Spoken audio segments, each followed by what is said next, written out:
Agora, na Rádio e TV Câmara, painel eletrônico. Bom dia, hoje é quarta-feira, 13 de novembro de 2024. São exatamente 8 horas em Brasília. Está no ar o painel eletrônico, estamos ao vivo na Rádio Câmara, na TV Câmara e no YouTube. No nosso radar, as notícias mais importantes da Câmara dos Deputados e do Congresso Nacional. E esses são os nossos destaques de hoje. Deputados participam da Conferência do Clima no Azerbaijão. Plenário aprova regras para o funcionamento de corretoras de criptomoedas. Você pode mandar sugestões, comentários ou perguntas para o painel eletrônico. O e-mail é radio@câmara.leg.br e o WhatsApp é o 61 99978 9080. Nosso conteúdo também está disponível nas redes sociais, Instagram, X, Facebook e Blue Sky. Agora são 8 horas e 1 minuto pelo horário de Brasília. Deputados pedem recursos para crédito de carbono na COP29. A repórter Cassiana Tormin ouviu o coordenador da Frente Parlamentar Ambientalista, que está lá no Azerbaijão. A 29ª Conferência da ONU sobre Mudanças Climáticas, a COP29, reúne no Azerbaijão chefes de Estado e autoridades de quase 200 países para definir ações para enfrentar o aquecimento global. Deputados da Frente Parlamentar Ambientalista divulgaram algumas propostas para que o governo brasileiro defenda na cúpula internacional. Uma delas é o aumento do valor destinado pelos países ricos para financiar ações ambientais, em especial para a adaptação às mudanças climáticas. A Frente Parlamentar Ambientalista quer metas eficazes para reduzir a emissão de gases de efeito estufa e defende, lá na COP29, que os países incentivem a transição energética para diminuir o uso dos combustíveis à base de petróleo e carvão.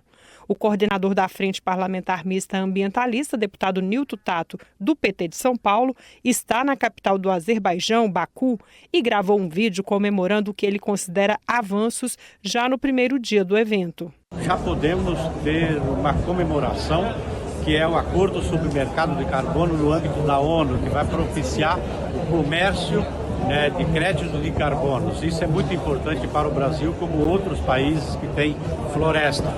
Mas também vamos celebrar aqui que agora há pouco o vice-presidente Geraldo Alckmin trouxe para cá as novas metas de redução de gases de efeito estufa. Da Rádio Câmara de Brasília, Cassiana Tormin. Bem, como disse a Cassiana, autoridades brasileiras, deputados e outras autoridades estão do outro lado do mundo, lá no Azerbaijão, participando da COP29, a Conferência das Nações Unidas para o Clima. O vice-presidente da República, Geraldo Alckmin, fez um discurso na cúpula anunciando as metas do Brasil para a redução de emissões de gases poluentes e acentuando o protagonismo do país nos debates.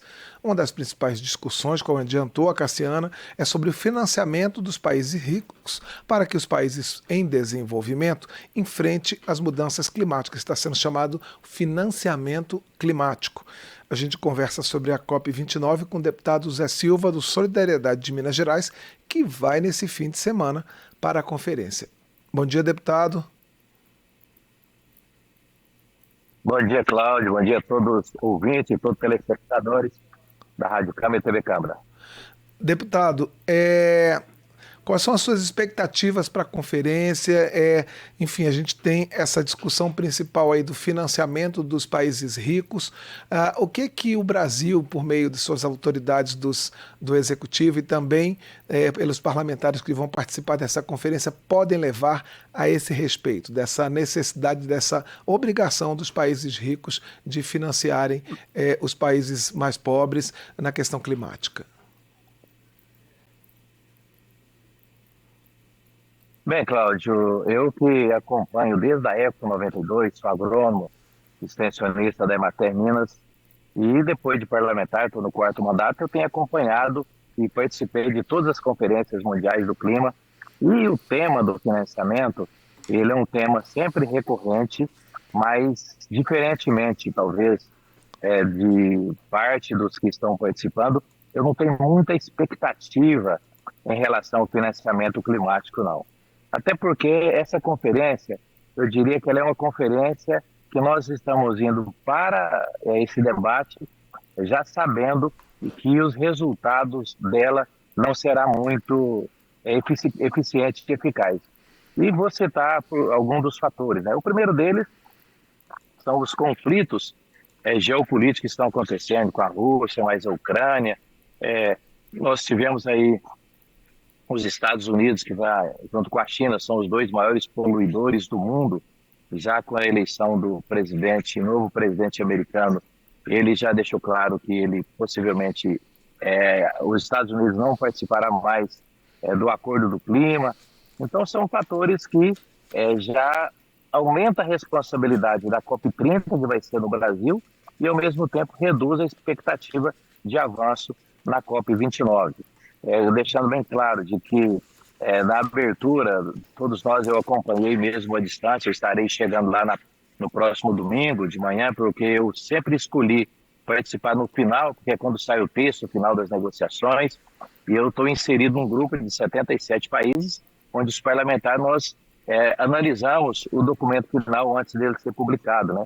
Então por isso eu deixei mais para o final. Mas na abertura nós vimos que foi uma abertura não tão prestigiada como foram das últimas conferências mundiais do clima, nem se compara com a de Paris, quando foram definidas as metas, né?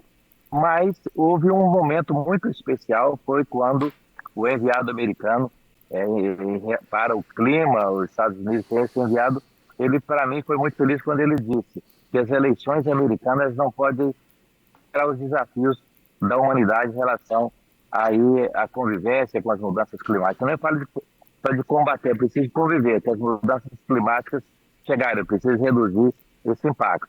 Bem, mas qual seria então a expectativa dessas negociações? Eu estive nesta semana, no final da semana passada, num debate lá em Belém do Pará, onde vai acontecer a COP30, e lá participou também o enviado, o ex-candidato a presidente americano, John Kerry, que hoje ele é um dos grandes líderes das negociações em relação às mudanças climáticas. E ficar lá nesse debate, onde eu participei também, com outros técnicos da área das mudanças climáticas, técnicos da área do nosso agro, onde a expectativa sim, precificar o carbono. E não é nem o financiamento, porque nós sabemos que o financiamento, que era para ser 1 bilhão por ano que os países ricos, e por que esses países pagarem? Porque você pega a Rússia, Estados Unidos, China, são países mais antigos que se enriqueceram com os recursos naturais, utilizando energia que emite gases de efeito estufa, emite muito carbono, que é o caso do carvão mineral, e esses países teriam, em tese, que pagar para que nós, como o Brasil, nós fazemos a preservação. Bom, e à medida que nós mudarmos o foco das negociações, eu faço parte desse grupo que está propondo a mudança desse foco de negociação, ao invés de só esperar esse $1 bilhão que você corrigido lá para cá daria não sei quantos trilhões, que nós colocássemos, definir esse preço. Quem emitir mais carbono paga mais, quem não emitir não paga. E quem, inclusive, como o Brasil, que é um país que produz com mais sustentabilidade, receber mais recursos para fazer essa preservação. Então a minha expectativa é essa, mudar o foco das negociações. Ao invés do financiamento climático vir com o pagamento dos países ricos, esses países ricos, ou então as entidades, as empresas, pagarem pela quantidade de carbono emitido. Deputado, em relação ao uso de combustíveis fósseis e transição energética, que é outro dos eixos de discussão na COP29, o que o Brasil pode levar de contribuição para essa discussão? Primeiro, Cláudio, o Brasil, com certeza, precisa tomar algumas medidas e algumas dessas propostas para que efetivamente seja energético. Como eu tenho defendido e defendi essa semana no debate do documento que a Frente Parlamentar da Agropecuária está levando, a Frente Ambientalista, eu como presidente da Frente Assistência Técnica de Extensão Rural, então precisamos cumprir alguns dos pontos dos deveres de casa. Um deles o Brasil é também uma potência na mineração. E a mineração, ela pode, o Brasil num patamar muito mais elevado da transição energética, se nós aprovarmos uma lei brasileira que garanta ali uma política nacional de minerais críticos e estratégicos. Todos os países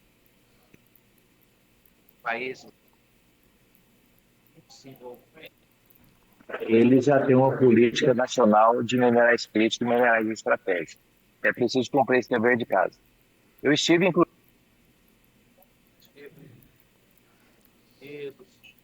debatendo outros fóruns, estive na Europa. A gente está tendo alguns problemas técnicos com a ligação do deputado José Silva.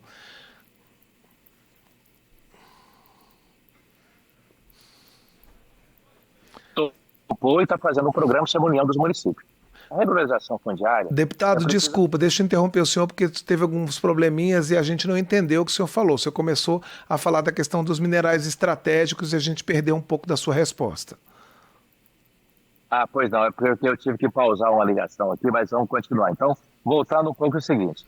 Então, o Brasil cumprir o seu dever de casa significa o Congresso Nacional aprovar algumas leis que tramitam. Uma delas é ter uma política nacional de minerais críticos e estratégicos. Todos os países que são protagonistas, os países desenvolvidos em desenvolvimento, já têm uma política aprovada. Então temos que aprovar na Câmara e no Senado. Outra proposta, e que ela começa a ganhar corpo aqui no Brasil e também ser reconhecida internacionalmente, eu pude defendê-la o ano passado em Washington, depois defendendo na França durante o período do presidente Lula à Europa, que é fazer um tripé, que é regularização fundiária, regularização ambiental e assistência técnica. Assistência técnica para ter sistemas produtivos mais sustentáveis, especialmente na Amazônia. A regularização fundiária, porque nós temos na quarta, na quinta geração na Amazônia brasileira, de famílias que foram para lá e não tem o documento da terra. Se não tem o documento da terra, o governo não sabe nem punir, separando o joio do trigo, daquele percentual muito pequeno que faz o desmatamento ilegal. E a regularização ambiental, porque é preciso recompor aqueles áreas onde foram desmatadas de forma ilegal e que depredou o meio ambiente. Então, esse projeto de regularização fundiária também já foi aprovado na Câmara, a Câmara cumpriu seu papel e está no Senado. Bem, em relação aos combustíveis fósseis, vejam que o Brasil, o ano que vem, no bioma mais importante do mundo, que é o bioma amazônico, nós estamos recebendo a COP30. Significa que, primeira vez, depois eu não sei nem de quanto tempo, porque todas as conferências mundiais em países grandes emissores de carbono, porque sobrevivem dos minerais fósseis, que na COP passada um avanço é que até 2050 tem uma escala gradativa de redução de utilização desses combustíveis, dessas energias que não são renováveis, e o Brasil tem os biocombustíveis, tem o biodiesel, o etanol, os carros que efetivamente elétricos no Brasil são carbono, que eu chamo de carbono verde, porque na Europa e outros países o carro é elétrico, mas para carregar a bateria do carro elétrico tem que ligar em outra fonte de energia não renovável. Então, na minha visão, o Brasil ele está com a oportunidade de ser protagonista, ele não pode também nós acharmos que é só ter essa narrativa de que o Brasil, se não pagar, ele vai poluir, porque é preciso ter a consciência de que o futuro da humanidade depende desse pacto de produzir riquezas, produzir alimentos e, ao mesmo tempo, preservar. Então, o Brasil hoje é, sim, um player importante nessa transição energética, precisa cumprir o dever de casa, aprovando leis e o governo federal colocar com clareza quais os projetos e programas, por exemplo, que o Ministério da Agricultura vai fazer, e a reindustrialização brasileira vai ter como parâmetro. Eu já remetido a outros 2 projetos, um da taxonomia vegetal, que caracteriza com clareza, numa matiz de cor, da mais verde, da verde mais escuro até o vermelho mais escuro. Quanto mais verde é mais sustentável. Também vários países já têm essa legislação. E o outro é a rastreabilidade. Não basta dizer que a nossa carne, a nossa soja, nosso feijão, os nossos produtos são sustentáveis. É preciso ter um selo de rastreabilidade para garantir onde foi produzido esse alimento, ou essa riqueza, ou essa energia, se ali não tem nenhum ponto que está ali depredando o meio ambiente. Então, é preciso cumprir esse dever de casa. Mas o Brasil é, sim, o mais esperado, até porque a COP30 ela vai ser um divisor de águas, saindo dos países que sobrevivem de combustíveis não renováveis para um país que é um exemplo de combustíveis e também de energias renováveis. Deputado, rapidamente para a gente encerrar, eu só queria que o senhor avaliasse o discurso do vice-presidente Geraldo Alckmin, né? O senhor acha que o governo federal se fez representar ontem, enfim, colocou a posição brasileira diante dos representantes dos outros países? Olha, sempre o vice-presidente Geraldo Alckmin, para mim, ele é um político brasileiro extremamente respeitado, equilibrado, e a presença dele, com certeza, mostrou que o Brasil está presente. Houve momentos que o Brasil ficou ausente desse debate e o mundo todo esperava do Brasil estar presente e anunciar, inclusive, ali as metas climáticas, sem entrar no mérito se elas foram ambiciosas, não, acho que elas foram num patamar adequado, sendo que o debate, que às vezes tem muita gente se levando de saber se essas metas foram debatidas ou não com o setor produtivo, para se serão cumpridas ou não. O Brasil cumpriu o papel de chegar e anunciar essas metas, eu poderia ter feito isso em outro momento. Mas, para mim, a presença do presidente Alckmin foi muito importante e mostrou, sim, que o Brasil está disposto a cumprir o seu papel. Nós conversamos com o deputado Zé Silva, do Solidariedade de Minas Gerais, que vai participar da Conferência Mundial do Clima, está viajando e no domingo ele vai estar lá no Azerbaijão, onde vários representantes de vários países estão discutindo os efeitos das mudanças climáticas.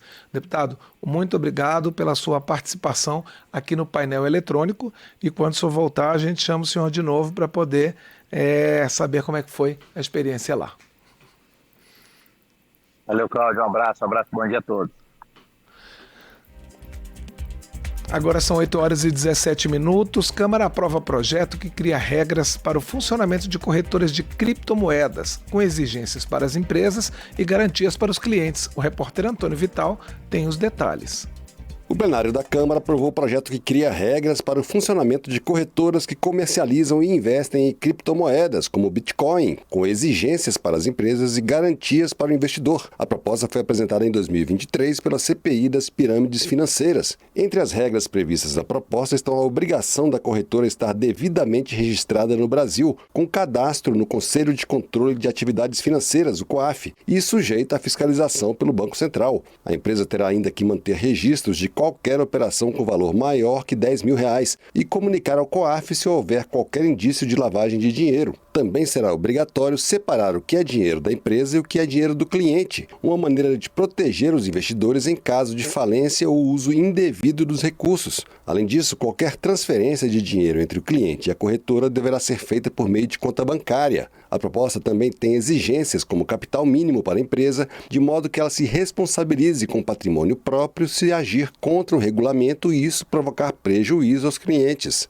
O relator da proposta foi o deputado Áureo Ribeiro, do Solidariedade do Rio de Janeiro, que também foi presidente da CPI das pirâmides financeiras. No plenário, o projeto foi defendido por deputados de todos os partidos. A deputada Adriana Ventura, do Novo, de São Paulo, disse ser contra excesso de regulação para que as empresas operem, mas acrescentou que, nesse caso, as exigências são justificadas. A gente acha que o benefício que essa pequena intervenção faz é muito maior do que o prejuízo que ela traria. Por quê? Traz várias medidas para combater fraude, entre elas exigir que as corretoras sejam constituídas no Brasil, exige que os ativos dos clientes sejam separados dos ativos do patrimônio das corretoras, pode ter perda e muitos clientes podem ser prejudicados, então isso resguarda. O deputado Chico Alencar, do PSOL do Rio de Janeiro, comemorou a aprovação da proposta. Esse projeto vem em boa hora, porque os criptoativos, as criptomoedas, têm sido um espaço de negociatas, de golpes, de obscuridades, dentro dessa ideia de que prosperidade é ganhar grana, se dar bem individualmente às custas dos outros. O projeto que cria regras para o funcionamento de corretoras que comercializam e investem em criptomoedas, com exigências para as empresas e garantias para o investidor, foi enviada para análise do Senado. Da Rádio Câmara de Brasília, Antônio Vital. Agora são 8h19 em Brasília. De olho nas comissões. Quarta-feira, com várias audiências públicas aqui na Câmara. Quem nos traz os detalhes é o repórter Mauro Cecherini, da Rádio Câmara. Bom dia, Mauro. Bom dia a todos. Nossa agenda começa com a vinda de ministros aqui. Eu queria que você falasse do primeiro, que é da comissão da ministra das Relações Exteriores. Exatamente. A Comissão de Relações Exteriores recebe o ministro Mauro Vieira para falar sobre as eleições na Venezuela. A audiência foi proposta pelo presidente do colegiado, deputado Lucas Redeker, do PSDB do Rio Grande do Sul, e pelo deputado Marcelo Van Hatten, do Novo, também do Rio Grande do Sul, ou seja, ambos parlamentares da oposição.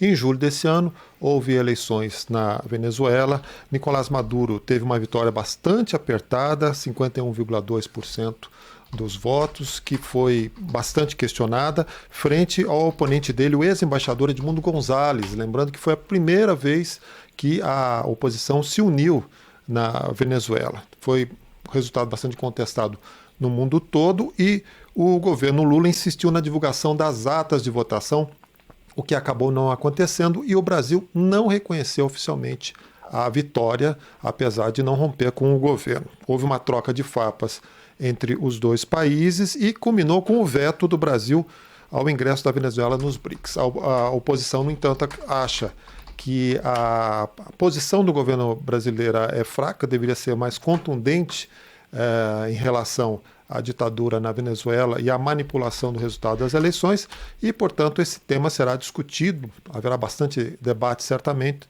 a partir das 9h na Comissão de Relações Exteriores da Câmara. E a outra ministra que vem à Câmara, a ministra da Saúde, Nízia Trindade. Exatamente, ela vai participar de uma audiência nas comissões de Fiscalização Financeira e Controle e de Saúde, e ela é recebida no momento em que a pasta passa por um momento bastante difícil. Foram incineradas 11 milhões de vacinas que tiveram a data de validade vencida, então há uma crítica em relação à gestão da saúde no estoque dessas vacinas, e também faltam vacinas para a Covid e para a dengue na rede pública. Mas o foco principal, ou pelo menos o foco inicial dessa audiência, é o repasse de verbas do Ministério para estados e municípios. O critério para esse repasse, os cortes no orçamento do setor e também o resultado de auditorias em relação ao Ministério da Saúde. Essa audiência acontece a partir das 9h30 daqui a pouco, portanto. Mauro, temos também uma discussão sobre o esporte paralímpico brasileiro, é isso? A Comissão do Esporte vai fazer um balanço da gestão do Comitê Paralímpico Brasileiro, lembrando que o Brasil terminou a competição em Paris, alguns meses atrás, com um inédito 5º lugar no quadro geral de medalhas, com um número recorde de ouro e também de pódios. Também nessa audiência deverão ser discutidos financiamentos para essa modalidade. A audiência é interativa, pode contar com a participação de todo mundo e ela acontece a partir das 15h. Temos também a discussão sobre cigarros eletrônicos, desta vez a discussão mais comercial sobre esse problema no Brasil. O mercado potencial dos cigarros eletrônicos é estimado em 7,5 bilhões de reais por ano, E o comércio ilegal ocorre, obviamente, sem tributação e sem geração de emprego. Então, esses impactos do contrabando de cigarro eletrônico no Brasil, os impactos serão discutidos na Comissão de Indústria e Comércio, numa audiência a partir das 10h. E na sua lista também temos um debate na área de saúde e de ciência e tecnologia, não é isso? A Comissão de Ciência e Tecnologia vai debater novos medicamentos para pessoas com autismo. O debate foi pedido pela deputada Renata Abreu, do Podemos de São Paulo, e o objetivo é discutir também o acesso dessas pessoas a terapias e medicamentos e analisar as opções que têm surgido com as inovações científicas. Há uma audiência interativa também, pode contar com a participação de todos a partir das 9h30, portanto, daqui a pouquinho, aqui na Câmara dos Deputados. Mauro Cecherini, repórter da Rádio Câmara, apresentador também do painel eletrônico. Muito obrigado pela sua participação. Até a próxima. O Ministério Público do Trabalho diz que Voepaz tem histórico de desrespeito a direitos trabalhistas. A repórter Emanuele Brasil acompanhou a reunião dos deputados com procuradores. A procuradora do Ministério Público do Trabalho, Luana Lima Duarte Vieira Leal, afirmou que a Voepaz tem um histórico de desrespeito aos direitos trabalhistas. Ela participou de audiência na Comissão Externa da Câmara dos Deputados, que acompanha as investigações do acidente com o avião da Voepaz. Segundo a procuradora, uma consulta junto ao Ministério do Trabalho de Ribeirão Preto, em São Paulo, onde está sediada a empresa, constatou que há 10 anos foi requerida a suspensão de voos em razão de atrasos salariais. Na ocasião, o Ministério considerou que a empresa colocava os trabalhadores numa condição de muita insegurança e de muita incerteza. De acordo com Luana Leal, a ideia é avaliar o caso de forma sistêmica, buscando causas indiretas que podem ter contribuído para o acidente, como o possível esgotamento da tripulação. Temos a posição institucional de verificar em que medida, pode ter contribuído para o acidente questões relacionadas à jornada de trabalho, à fadiga, destacando inclusive que a empresa, em seu histórico na PTM de Ribeirão Preto, na Procuradoria do Trabalho naquele município, ela firmou termo de ajuste de conduta, comprometendo-se a abster-se de realizar a jornada extraordinária em desacordo com a lei, dentre outras obrigações que podem aí prevenir questões relacionadas à fadiga. Questionada pelo coordenador da comissão, deputado Bruno Ganem, do Podemos de São Paulo, sobre possível sobrecarga horária no dia do acidente, a procuradora do Trabalho disse que a tripulação estava com 5 horas de jornada, de acordo com a Voepaz. A informação que nós temos para o dia do acidente é que não havia sobrejornada, mas a gente precisa analisar ainda as informações que vão ser apresentadas pela empresa. O deputado Bruno Ganem informou que a comissão deve apresentar projetos de lei com novas regras para o transporte aéreo. Não só a gente vai enviar as nossas propostas de projetos de lei a respeito desse assunto de uma forma mais ampla, como também gostaria de nos colocar à disposição para receber propostas, sugestões de legislação que poderia, vamos dizer assim, estar faltando no nosso país. Durante a reunião, a subprocuradora-geral da República, Maria Emília Moraes de Araújo, classificou de lacônicas as respostas da Agência Nacional de Aviação Civil sobre as providências tomadas após o acidente de 9 de agosto. Araújo disse que a Procuradoria de Brasília, sede da ANAC, vai abrir processo para saber em que condições ocorreu a fiscalização da Voepaz. Da Rádio Câmara de Brasília, Emanuele Brasil. Agora, 8h27 em Brasília, servidores públicos criticam o governo federal por falhas e lentidão em negociações salariais. O repórter Murilo Souza acompanhou o debate com os deputados. Representantes de diversas categorias de servidores públicos criticaram em audiência pública na Câmara dos Deputados a maneira como o governo federal vem conduzindo as mesas de negociações sobre reajustes salariais e reestruturação de carreiras. Durante o debate promovido pela Comissão de Administração e Serviço Público, eles sugeriram a definição de regras claras sobre as negociações coletivas na administração pública e a regulamentação do direito de greve. Segundo os representantes de sindicatos e associações de servidores, o governo Lula acertou ao abrir as mesas de negociação após um período de desmonte e sem reajustes, mas acabou frustrando grande parte do funcionalismo ao longo do processo. Presidente do Fórum Nacional Permanente de Carreiras Típicas de Estado, entidade que representa 33 associações e sindicatos que congregam cerca de 200 mil servidores, Rudinei Marques criticou o andamento das negociações que, segundo ele, foram mal conduzidas. Ele relatou ainda a imposição de um contrato de adesão e defendeu regras claras para a negociação salarial no serviço público, incluindo a regulamentação do direito de greve. A negociação foi mal conduzida, um contrato de adesão que foi jogado na mesa e disse assim, assina, senão você está fora. E isso foi feito conosco, mas foi feito com várias entidades de classe que estão lá no fórum, entidades federais, que foram submetidas a essa pressão. Precisamos fazer tramitar, então, a lei de negociação coletiva no serviço público com regras bem definidas, a lei de direito de greve e, por fim, a organização sindical.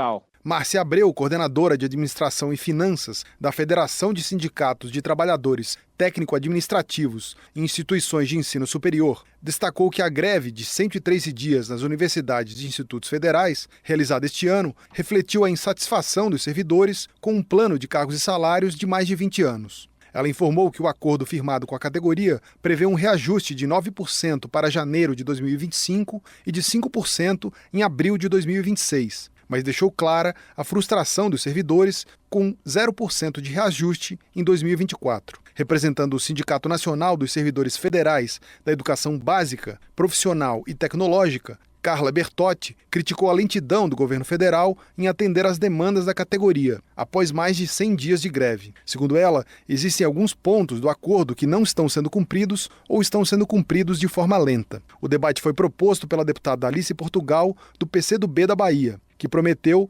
intervir junto ao governo. Eu quero dizer que estamos anotando ponto a ponto e que, evidentemente, para nós foi um avanço levarmos os sindicatos até uma mesa negocial, mas, ao mesmo tempo, é importante que apontemos todas as inconsistências ainda decorrentes desse processo. Ela informou que terá uma reunião com a ministra da Gestão e da Inovação em Serviços Públicos, Esther Dweck, e sugeriu que as entidades encaminhem por escrito as principais demandas das negociações. Da Rádio Câmara de Brasília, Murilo Souza. Agora 8h31. Decisão do Supremo Tribunal Federal possibilita que órgãos públicos passem a contratar servidores pelo regime da Consolidação das Leis do Trabalho, a CLT. O entendimento do STF é pela não obrigatoriedade da adoção do regime jurídico único nas contratações, como acontece atualmente. A decisão não afeta os servidores públicos atuais, só valeria para futuras contratações e ainda depende de regulamentação. A gente repercute essa mudança com a coordenadora da Frente Parlamentar em Defesa do Serviço Público, a deputada Alice Portugal, do PCdoB da Bahia. Bom dia, deputada. Muito bom dia, é um prazer estar com vocês aqui na Rádio Câmara.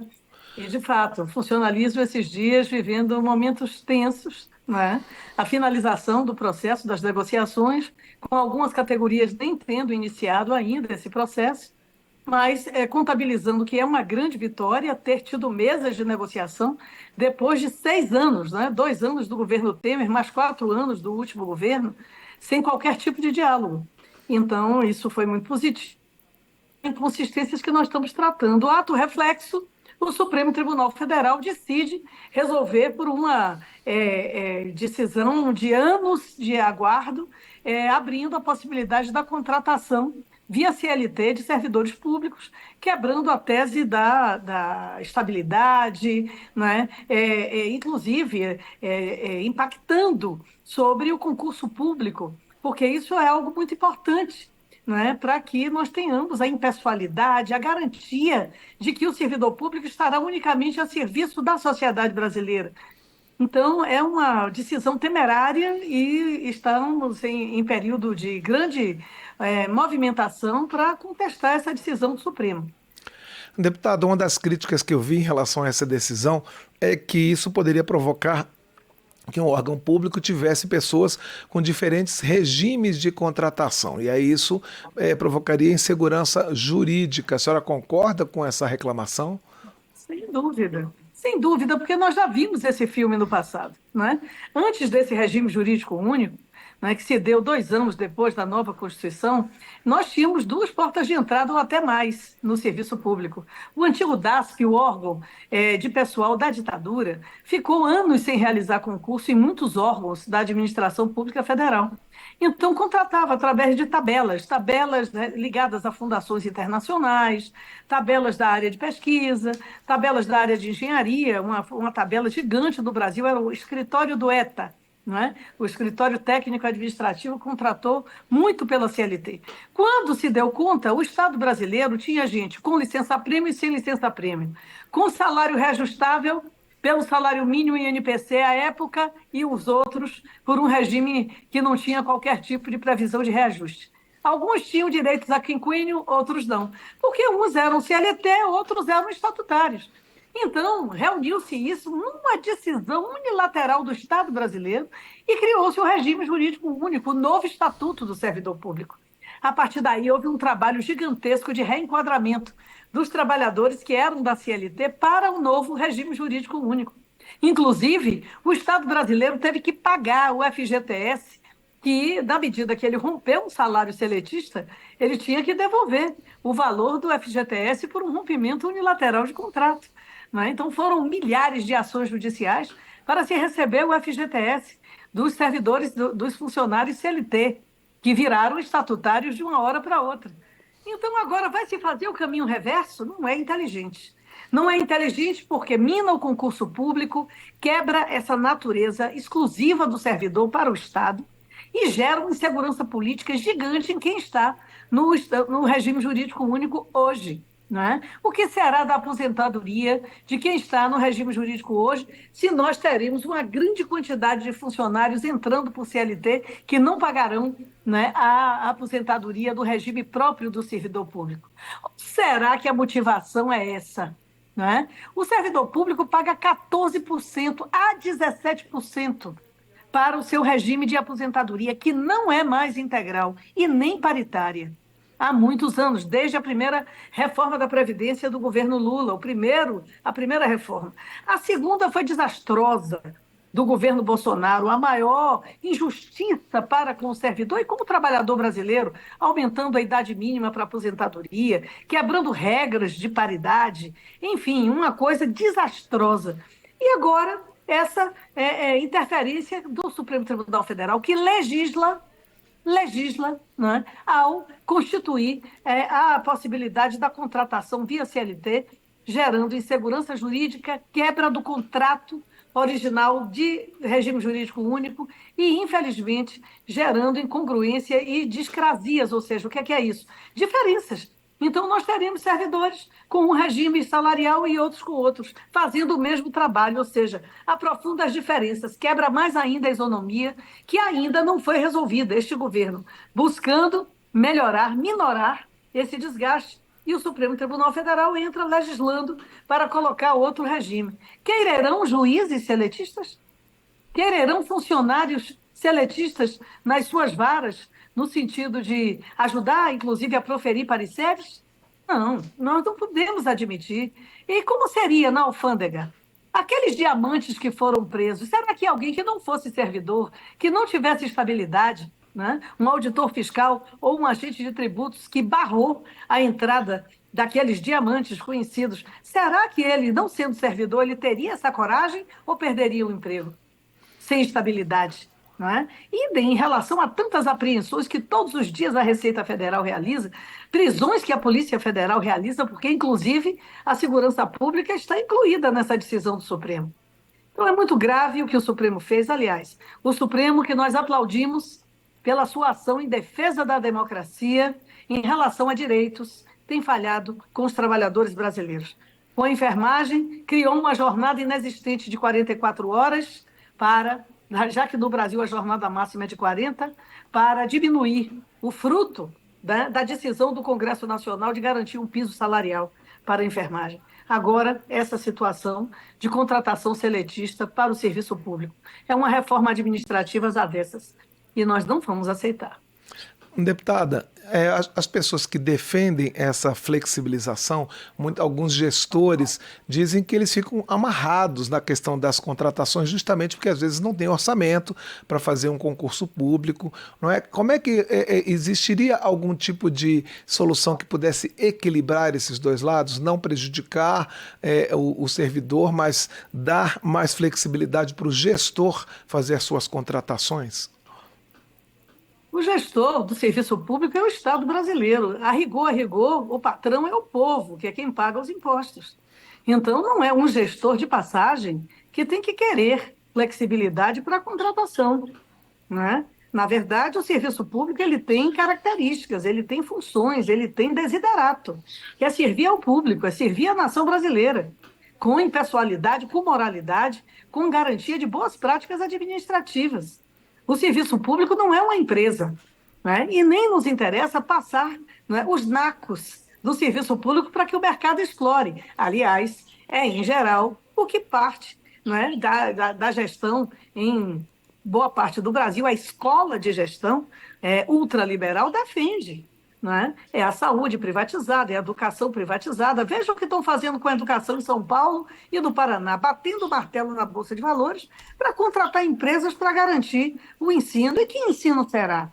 Um ensino a favor da nacionalidade, a favor da cidadania, a favor da soberania? Quem faz isso é um servidor público de carreira, um professor com carreira, que tem começo, meio e fim, que vai estar ali comprometido com aquela formação, com aquele programa, com aquele ideário, né? O serviço público, ele não é um mero prestador de serviços. Ele é o Estado brasileiro a serviço da sua nação, pago pelos impostos. Então, o que nós temos que fazer para resolver problemas orçamentários é estudar essa dívida pública, que leva 47% do orçamento, é combater a corrupção, é evitar abusos, como estamos evitando agora na discussão das emendas, moralizando, né? Porque elas são necessárias, mas não com os exageros que foram aplicados. Então, assim você faz com que o dinheiro renda, né? Mas o dinheiro só vai render baixando os juros, o Banco Central atuando a favor do Brasil e não jogando contra. Então, são questões outras que definem o montante de recursos para que os serviços públicos sejam oferecidos à sociedade. Essa é a questão. Então, não é um gestor de passagem que garante, eu quero facilidade, flexibilidade para que a minha gestão ela seja rápida e assertiva. Não. O Estado brasileiro não está a serviço de um ou dois, está a serviço da sociedade. Então, é temerária essa decisão. Como é temerária agora, aos olhos da nação brasileira, entregar a educação, né, do maior estado do país, economicamente falando, São Paulo, e a iniciativa privada. Idem o estado do Paraná. A saúde em muitos estados já está na mão de aucípies. E eu espero que um aucípio dessa quebrando devolve o esqueleto para o Estado. Devolve o esqueleto. Com recursos públicos, né? Assim como as estradas pedagiadas. Na hora que uma concessionária dessa falha, ela devolve o esqueleto, a estrada esburacada, para o Estado brasileiro fazer de novo e dar a outra empresa privada. Ora, nós precisamos pensar sobre isso. Isso é anacrônico, porque em país tal, em país X e país Y. Ora, nós entendemos que a injustiça no mundo do trabalho tem acontecido em países, não é, hipoteticamente mais democráticos. E não é isso que nós queremos para o Brasil. Nós temos um ordenamento constitucional que precisa ser seguido. E essa decisão do Supremo quebra o ordenamento constitucional. Justo pela Corte, que é guardiã, deve ser guardiã da Constituição. É algo muito sério que está acontecendo. Eu espero, não é, que a Câmara dos Deputados e o Congresso Nacional como um todo, assim como o Poder Executivo, que também foi sobrepassado, entrem com embargos de declaração, não é? Para que o Supremo reanalise essa infeliz decisão de contratação seletista no serviço público. Deputada, para a gente encerrar, a senhora é de opinião que essa contratação, essa possibilidade de contratação via CLT, ela abre portas para mais contratações políticas e ela pode prejudicar a continuidade dos serviços do Estado, assim? Não tenha dúvida, o trem da alegria abre, porque, olha, o prefeito vai contratar os serviços, porque é mais rápido, ele vai bater o martelo e contratar os serviços de assistência social para fazer o cadastro do Bolsa Família. Como será esse cadastro? Quem controla? A CGU? Os órgãos de controle? O Ministério Público? Não, contratação CLT. Não é? É o executivo, o contratante fiscalizando o contratado. Não existe. Né? Então, não tem como entregar uma coisa dessa a um setor privado. Vai acontecer benefícios, vai acontecer uso político. Não tenha dúvida disso. É o que já constava na PEC 32. Como não conseguiram aprovar a PEC 32 porque a nação brasileira rejeitou, os servidores rejeitaram e o povo brasileiro rejeitou. Ela está aí para votar. Não vota porque não tem apoio popular. Porque ela é uma excrescência. Ela faz exatamente isso que o Supremo está definindo agora. Por outro lado, além desse tipo de utilização política, nós vamos ter um processo de desqualificação. Desqualificação não são servidores de carreira comprometidos com aquela função. Não é cargo, é função. Não é? O servidor ele faz um juramento, ele é parte do Estado. E isso é uma coisa muito grave. Tanto que, quando o servidor comete um erro, ele não é demitido, não. Ele é demitido, processado e pode ser preso, perder a liberdade, se ele cometer um erro contra o Estado. Então, é diferente. São regimes de trabalho diferentes. Você não pode colocar 2 regimes de trabalho para a mesma função, além de quebra de isonomia salarial, não é? De não cumprimento de atos legais, como os pisos, por exemplo. Por que um CLTista vai receber o piso do professor? Né? Essa é outra inspiração que deve ter ocorrido na cabeça de quem inspirou o Supremo a decidir sobre isso. Quem vai pagar o piso da enfermagem? Não é? Sendo que é o servidor, o funcionário CLTista. Por que eles vão querer cumprir a lei? Não vai cumprir a lei. É contratante e contratado, e as leis ficam para trás. E o serviço público vai virando uma espécie em extinção. Em extinção. E isso levará, sim, ao desaparecimento de funções públicas que são essenciais para o bem-estar da população brasileira. Nós recebemos aqui no painel eletrônico a deputada Alice Portugal, do PCdoB da Bahia. Ela é coordenadora da Frente Parlamentar em Defesa do Serviço Público e a gente repercutiu com ela a decisão do Supremo Tribunal Federal que possibilita a contratação por órgãos públicos pelo regime da consolidação das leis do trabalho, CLT. Deputada Alice, muito obrigado pela sua participação aqui no painel eletrônico. Eu que agradeço a vocês do painel eletrônico e, sem dúvida, os servidores já pré-anunciam que farão enormes mobilizações no país para que essa discrepância contratual no seio do serviço público, a bem do povo brasileiro.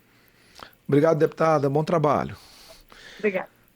Agora são 8h45. Aprovado o projeto que dá a pessoas com qualquer tipo de deficiência o direito de ingressar com cães de assistência em lugares públicos e ônibus.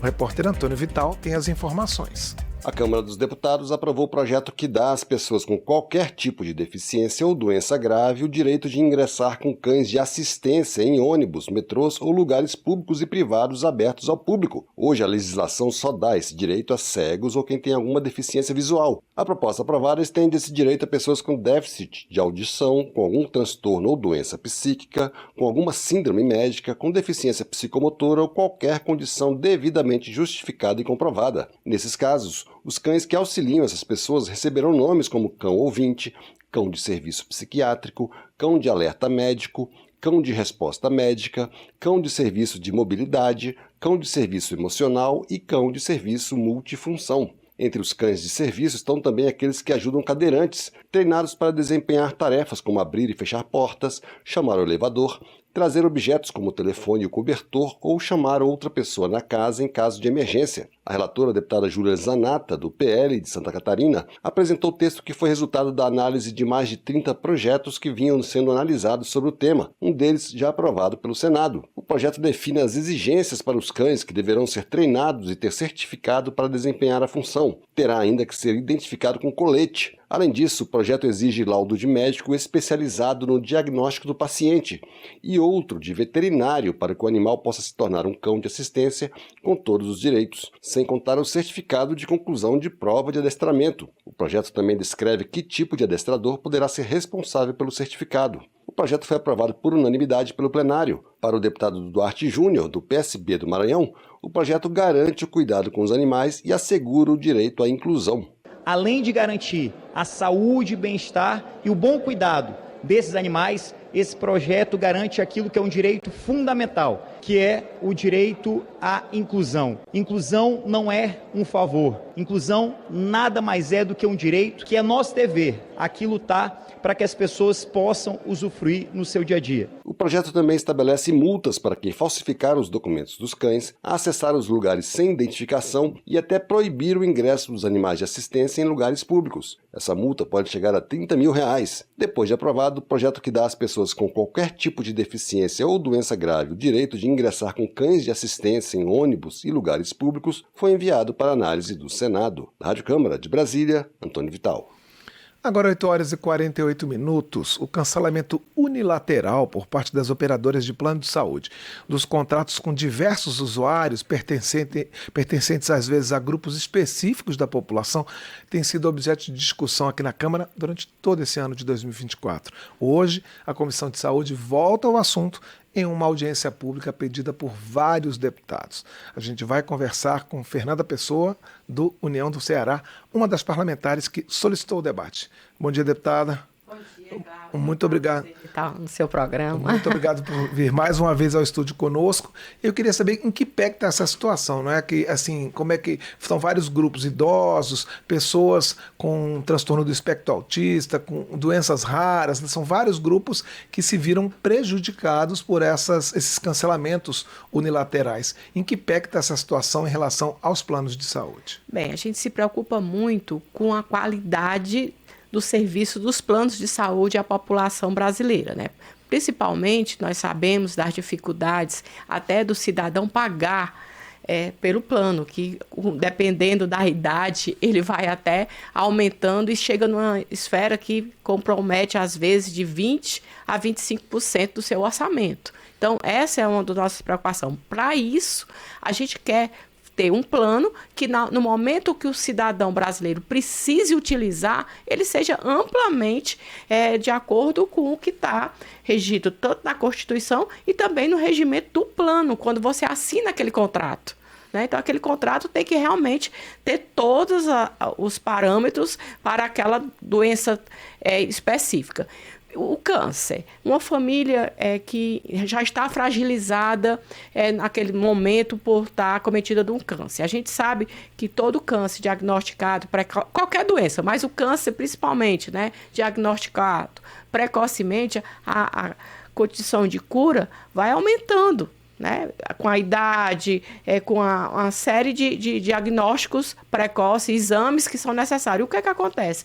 O plano, muitas vezes, barra determinados exames, quer cancelar determinados planos daquele cliente pelo alto custo. O que é que eles fazem? Eles fazem uma análise anual do que aquele cliente usou durante todo o ano. E quando vão renovar o plano, acrescentam normalmente 10%. Às vezes a gente sabe que o custo daquele plano para a empresa contratada, às vezes é 30% a mais. Então, quer dizer, ela se acha com prejuízo.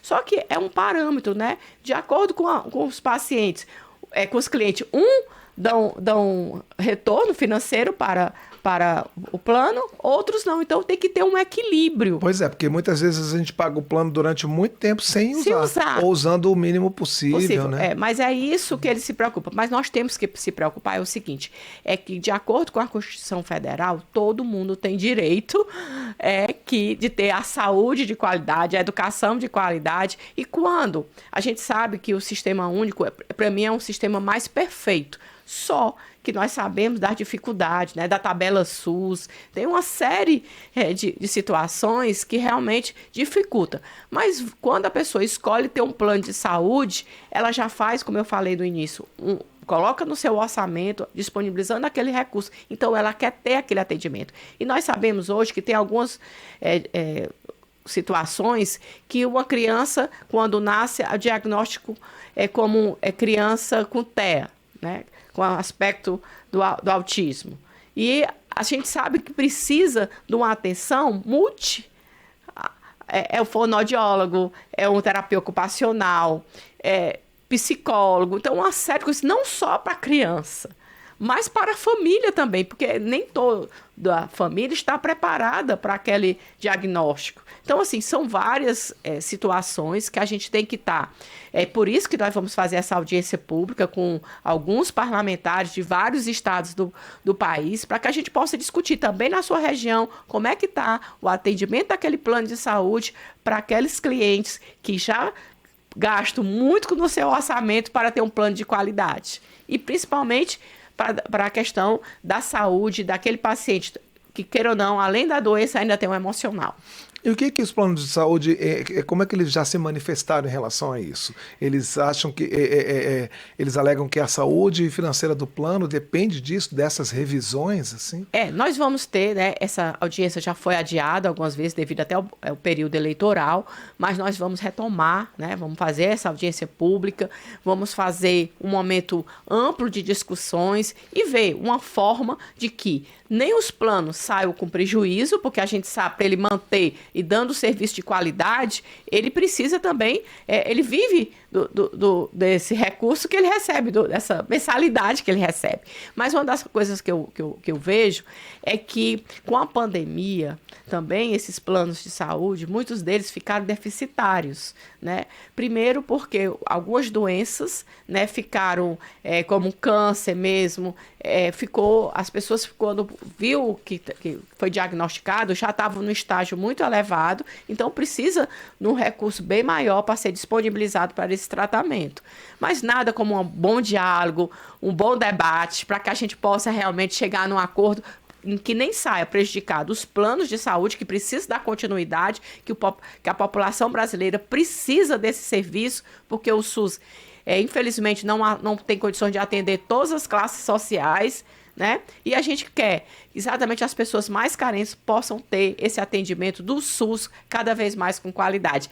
Por isso que é importante as pessoas que têm condições de manter o seu plano de saúde. Deputada, para a gente encerrar, a senhora falou na questão dos contratos. Seria o caso, por exemplo, de rever os contratos em si, para que eles tivessem um mecanismo diferente e protegessem tanto o usuário quanto a operadora? Com certeza, mas a gente tem que ver o seguinte, já existem planos que estão assinados, vigente há anos, né? Então a gente não é um direito adquirido também, a gente não pode simplesmente o direito adquirido ser cortado. Então seriam para novos planos, né, para que eles possam ter, e eu acredito que tem muitos planos que vão ser uma coisa bem específica, a questão do autismo. Já tem vários planos fazendo as suas próprias clínicas, para isso exatamente diminuir os seus custos, porque realmente é uma coisa bem específica que precisa, como eu falei no início, precisa de multidisciplinar, uma equipe multidisciplinar para dar atenção, para dar exatamente a melhor qualidade para esse cidadão que precisa desse atendimento. Nós conversamos aqui com a deputada Fernanda Pessoa, do União do Ceará. É uma das parlamentares que pediu audiência pública que vai ser realizada hoje pela Comissão de Saúde a respeito de cancelamentos unilaterais de planos por parte das operadoras de planos de saúde e que tem prejudicado vários usuários, pessoas de populações específicas, como idosos ou pessoas que têm doenças específicas. Deputada, eu gostaria de agradecer a sua participação, seus esclarecimentos aqui e desejar boa sorte para essa discussão de logo mais. E eu agradeço e depois a gente pode voltar aqui e falar como é que foi o resultado dessa audiência pública para que a população possa saber com maiores detalhes. Vai ser super bem-vinda. Muito obrigado. Agora são 8h57. Termina aqui o painel eletrônico desta quarta-feira, 13 de novembro. O programa teve a apresentação de Cláudio Ferreira, produção de Marcos Brito e Daniele Barreto. Trabalhos técnicos de Bebiano Nunes, Rodrigo Santos, Antônio Marcos, Leandro Gregorini, Carlos Mendes e Gilmar Nunes. Diretor de imagem, Glaucio Branquinho, edição de Marcelo Larcher e Cláudio Ferreira. Diretora da Rádio Câmara, Ana Raquel Macedo. Diretora da TV Câmara, Dini Moraes.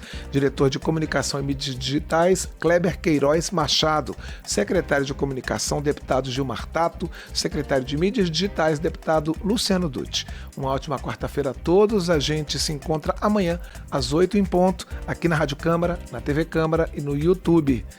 Um abraço para os ouvintes e para as equipes da Rádio Central Nordestina de Camocim de São Félix e Pernambuco e da Associação Comunitária Rio Negro de Rio Negro, no Mato Grosso do Sul.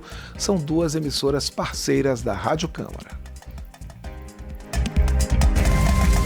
Você acompanhou Painel Eletrônico.